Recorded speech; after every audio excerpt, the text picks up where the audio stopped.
Voice of Indonesia. Berharap sih kita nggak sejauh bumi dan bulan ya pendengar ya, masih bisa dijangkau kok ya, masih bisa dengerin Voice of Indonesia, dan kalau ada waktu bisa main-main juga ya ke Voice of Indonesia nih, nggak sejauh ya kita bumi dan bulan nih pendengar.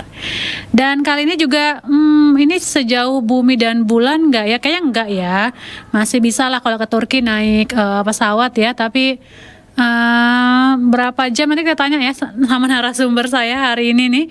Ada Mas Kevin Chandra Mesa Putra, ini Kepala Divisi Sosial Media Manajemen Departemen Media Kreatif PPI Turki, karena kita berada di program Study Abroad Around the World ya, bagi Anda yang punya mimpi untuk berkuliah atau mengambil studi di luar negeri. Ini saatnya ya, Anda bisa bertanya-tanya, apalagi yang mau studi di Turki nih mendengar, bisa langsung tanya-tanya sama Mas, nah bingung juga manggilnya, Mas Kevin apa Chandra nih panggilannya nih. Halo Mas. Halo Mbak, kenalin nama aku Kevin Chandra, biasa dipanggil Kevin Mbak. Kevin ya, tapi tulisannya C ya? Bukan Iya, K ya? Iya. Oh, alah. Tapi biasa dipanggil tetap Kevin, Mbak. Oh, tetap Kevin ya. Saya pikir Kevin gitu kan, aneh ya kalau Kevin ya. Oh, tetap Kevin ya panggilnya. Gimana nih Mas Kevin, kabarnya sehat ya? Alhamdulillah sehat. Baru 3 hari yang lalu landing di Indonesia, Mbak. Jadinya kemarin ada liburan musim panas, jadi berkesempatan buat pulang ke Indonesia tahun ini. Setelah 3 tahun belum pulang nih. Wow, sekarang lagi di Indonesia? Iya, 3 hari yang lalu baru sampai ke Indonesia. Oh, di mana nih sekarang posisinya nih, Mas Kevin? Sekarang posisinya lagi di Ciputat, Mbak. Deket ya? Oh. Kirain kampungnya kan banyak tuh teman-teman pelajar Indonesia yang studi di luar negeri tuh, kampungnya macam-macam ya, ada dari Sidoarjo, dari Aceh begitu ya. Oh, ini nggak jauh-jauh ya, dari Jakarta, Ciputat, Tangerang ya. Iya Mbak. Oke, jadi sudah sampai di Jakarta nih, alhamdulillah ya, sudah selama 3 tahun. Dan mau tanya-tanya nih tentang studi di Turki ya tepatnya ya. Kalau Mas Kevin sendiri di Turki ambil studi apa nih, di universitas mana? Kalau aku sendiri sekarang sedang mengambil sarjana di Necmettin Erbakan University, itu di kota Konya Mbak. Dan aku sekarang sedang mengambil jurusan hubungan internasional. Kota Konya? Konya, kota Konya. Itu kota Konya itu terkenal sama tokoh yang bernama Jalaluddin Rumi. Kalau kakaknya tahu atau teman-teman semua tahu, Jalaluddin Rumi itu makamnya berada di kota Konya. Oke. Itu berapa jauh jaraknya dari Istanbul ya? Kalau dari Istanbul, kalau kita menempuh perjalanan lewat kereta, kemungkinan bisa sampai 4 jam, Mbak. Tapi kalau perjalanan menuju ibu kota Turki, yaitu Ankara, itu hanya 1 jam, Mbak. Jadi termasuk berada di wilayah yang sangat enak gitu kan. Mau ke ibu kota dekat, ke Istanbul juga lumayan dekat. Gitu. Oke, jadi bisa main-main ya, bisa main ke Ankara atau juga bisa main ke Istanbul ya. Wah, seru banget. Bener banget, Mbak. Tadi ambil apa, hubungan? Bukan ya? Hubungan internasional. Oke, ngambil hubungan internasional. Karena selama ini kalau ngobrol sama teman-teman di beberapa kali sudah pernah sama teman-teman yang studi di Turki, rata-rata ngambil kajian Islam ya. Tapi ini menarik juga nih ngambilnya hubungan internasional.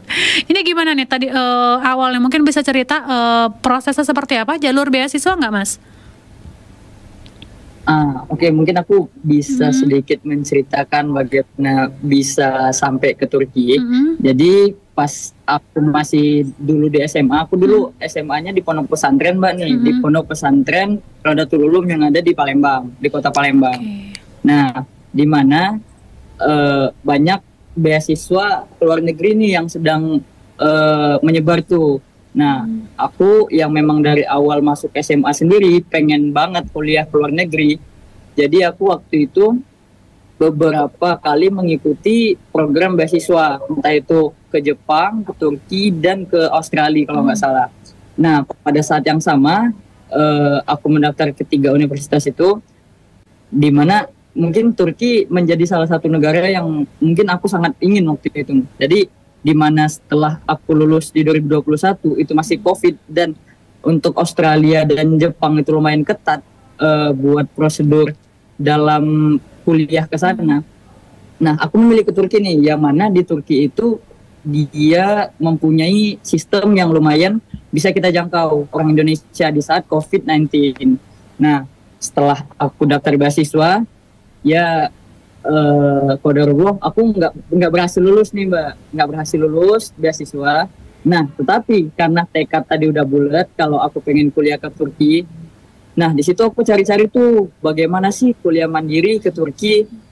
Nah, pada akhirnya setelah aku searching mungkin sampai seminggu 2 minggu, aku memberanikan diri untuk mencari banyak jalan tuh. Bisa jadi kita daftar sendiri atau melalui agensi gitu Mbak.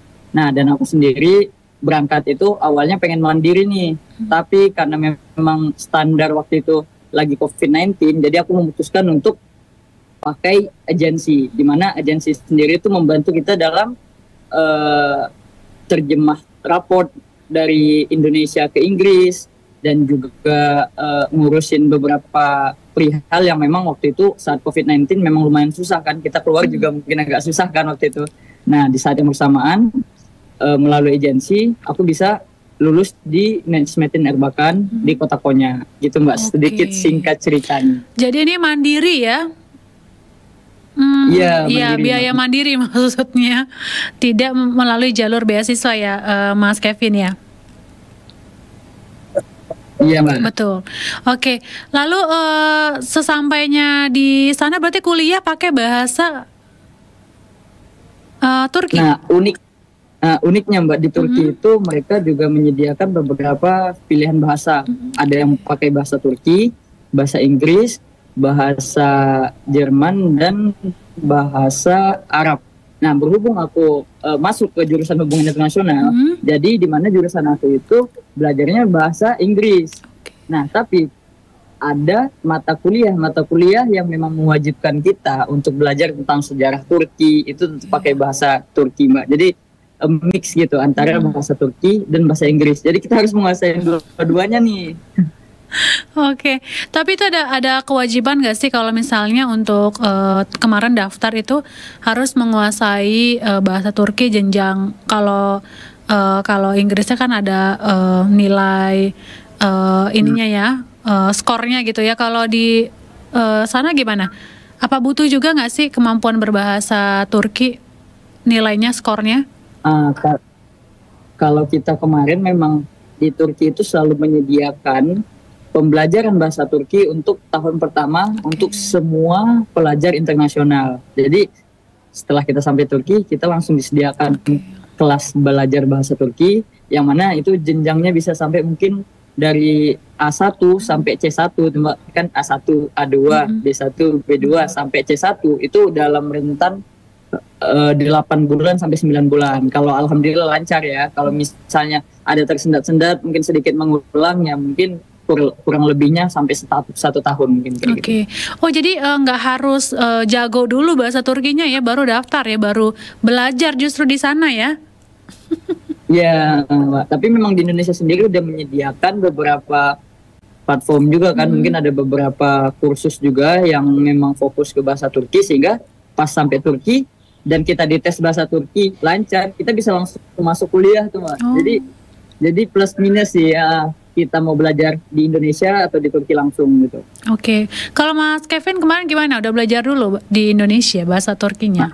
Kalau aku kemarin udah sempet, kan aku melalui agensi, jadi mereka menyediakan 1 bulan, 1,5 bulan buat pembelajaran basic bahasa Turki A1.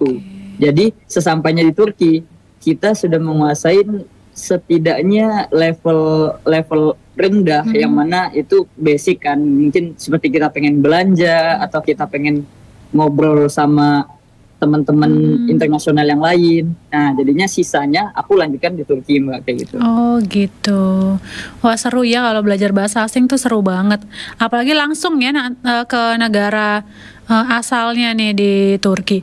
Nah, setelah sampai ya di Turki nih, Mas Kevin, apa tantangan terbesarnya nih sebagai pelajar Indonesia? Kalau yang lain banyak bercerita tentang cuaca, ada yang kalau di Eropa, aduh nggak sanggup mungkin. Kalau nggak ketemu matahari, ada yang juga tantangannya mungkin kulinernya yang nggak cocok di lidah. Kalau Mas Kevin sendiri apa tantangan terbesarnya sebagai pelajar Indonesia di sana?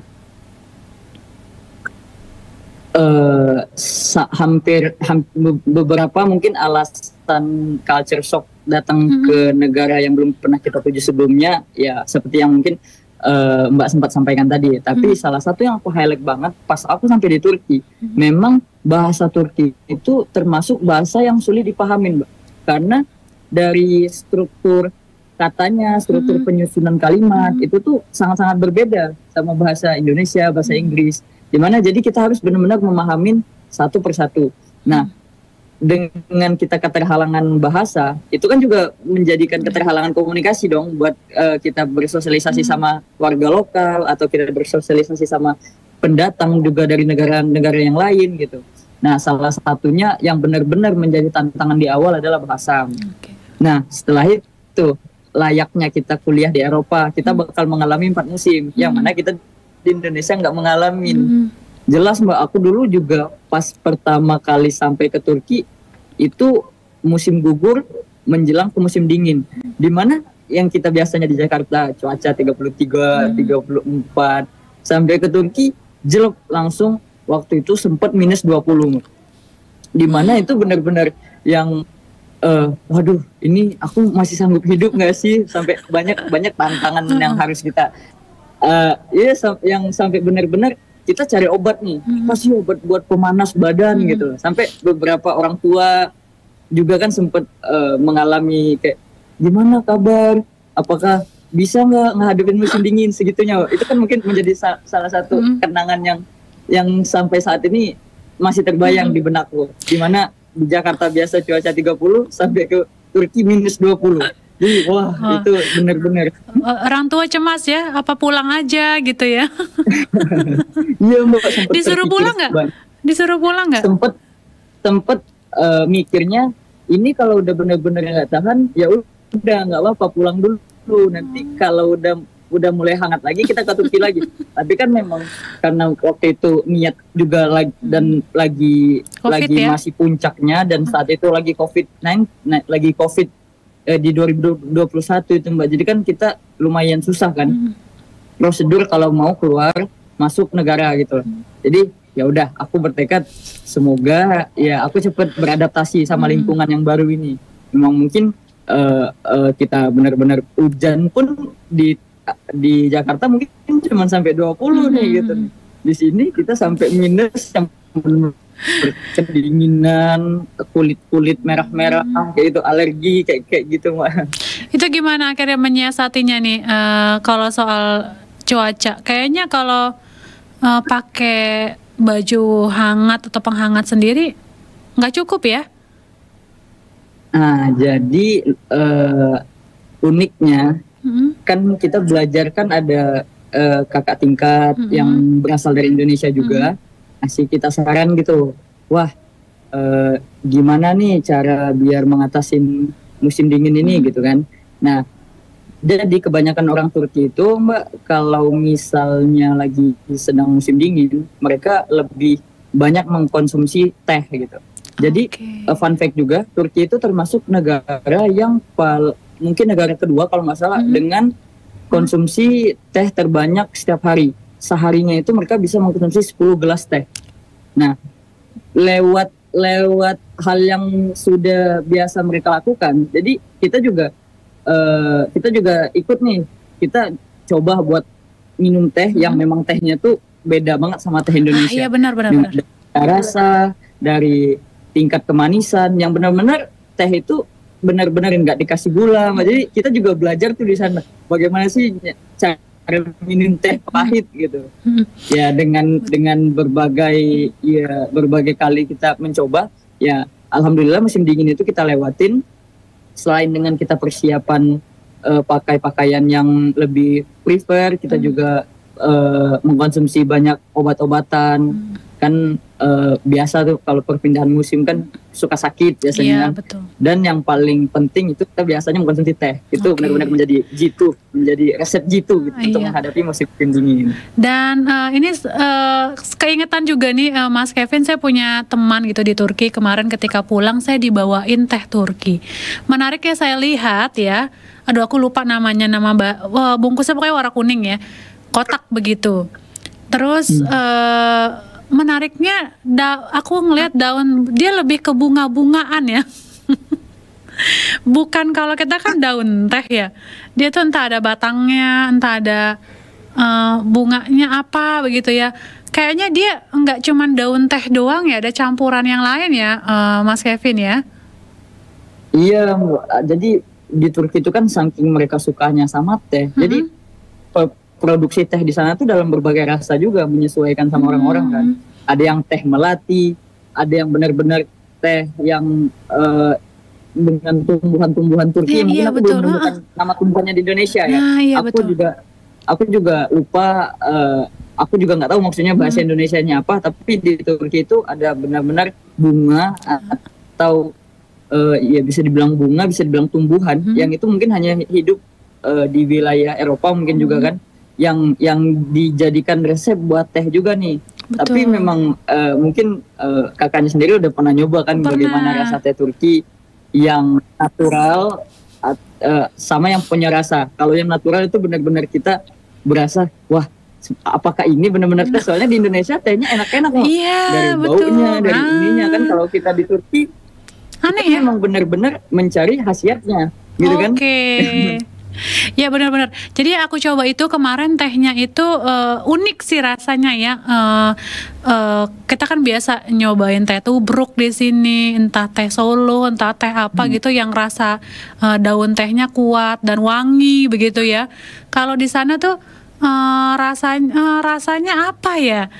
Berbeda deh pokoknya, yang nggak kita temuin di tanah air. Dan kemarin tuh dapatnya yang udah dalam bentuk ini loh Mas, udah kering gitu, yang harus diseduh gitu, yang harus diseduh pakai air panas. Bukan teh celup, bentuknya kering, jadi harus diseduh dulu pakai saringan gitu. Dan makanya kelihatan dia ini kayaknya bukan teh doang, kayak ada semacam bunga-bunga karena ada tangkai-tangkainya juga masuk ke dalam itu kan.